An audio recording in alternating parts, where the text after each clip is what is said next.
કર્યું છે। બધા માટે એકવાર જોરદાર તાળી પાડો।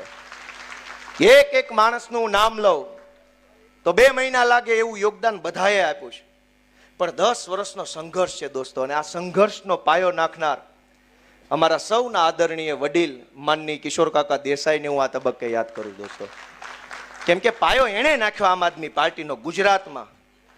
અમે તો બધા ક્યાં હતા એ વખતે 2012માં 13માં જ્યારે આમ આદમી પાર્ટી બની ત્યારે ગુજરાતમાં પહેલો ઝંડો ઝાલનાર માણસ કિશોર કાકા દેસાઈ હતા।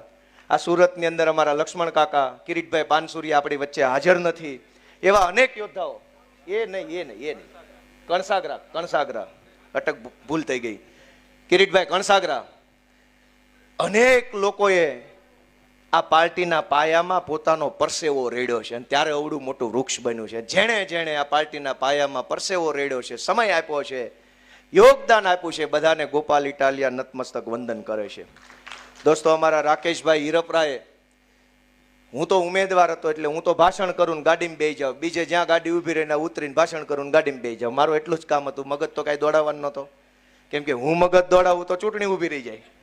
મગજ દોડાવવાનું ટોટલ A to Z કામ અમારા પ્રદેશના આગેવાન, મહામંત્રી, મુખ્ય પ્રવક્તા અને સ્ટ્રેટેજી કરનાર રાકેશભાઈ હિરપરાએ કર્યું છે દોસ્તો। અને ધર્મેશભાઈ ભંડેરીએ એવું કીધું કે વિસાવદરની ચૂંટણીમાં એના વાળ ઉતરી ગયા, નકરા વાળ નહીં વજન ઉતરી ગયું છે। એ બોલતા હતા ને ત્યારે વાહેથી મેં પેન્ટ જોયું, ઢીલું પડે છે, પણ નિષ્ઠા કેવી!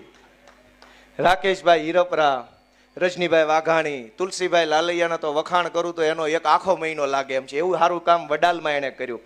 વડાલની મત ગણતરી સૌથી પહેલા હતી, પહેલો રાઉન્ડ જ વડાલ જિલ્લા પંચાયત, અને પહેલા રાઉન્ડમાં 945ની લીડ આવીને જે ભાજપ વાળા વંડિયું ઠેક્યા, ધુમાડા કાઢતા ગયા હો, કેમ કે એને એમ હતું કે પહેલા રાઉન્ડમાં 4000ની લીડ આવશે અને તુલસીભાઈ લાલૈયા પાસે વડાલ જિલ્લા પંચાયતની જવાબદારી, પહેલા રાઉન્ડમાં 945 અને વાડીએ હુતળી બોમ્બ હળગાવન ભડાકો થાય ને રોજડા ભાગે ને ભાગ્યા। વાહ તુલસીભાઈ, ભૂકા કાઢી નાખ્યા। એમ કોના વખાણ કરું, કોનું નામ ન લઉં? મારા માટે અસમંજસ પરિસ્થિતિ છે, કોના વખાણ કરું? અમારી બધી બહેનોએ જે રંગ રાખ્યો છે, એકલા હાથે ત્યાં ફરતા હતા ગુંડાઓ સામે બાંધ્યા છે જે બહેનોને એકવાર જોરદાર તાળીઓ વધાવો। અમારા રચનાબેન, પાયલબેન, કુંદનબેન, આ બધા બહેનોએ તો ત્યાં સૂલો ચાલુ કરી દીધેલો, એ ખબર છે કોઈને? ન્યા જમવાનું હાથે બનાવતા હતા, હાથે વાસણ બાસણ ધોઈ અને પાછા કામે વળગી જતા હતા। હિન્દીની અંદર એક બહુ સરસ મજાની કહેવત છે, એને હું ગુજરાતીમાં કહું કે ઈ મહિલા કે કેટલી મહાન હશે જે રોટલી બનાવીને રોટલી માટે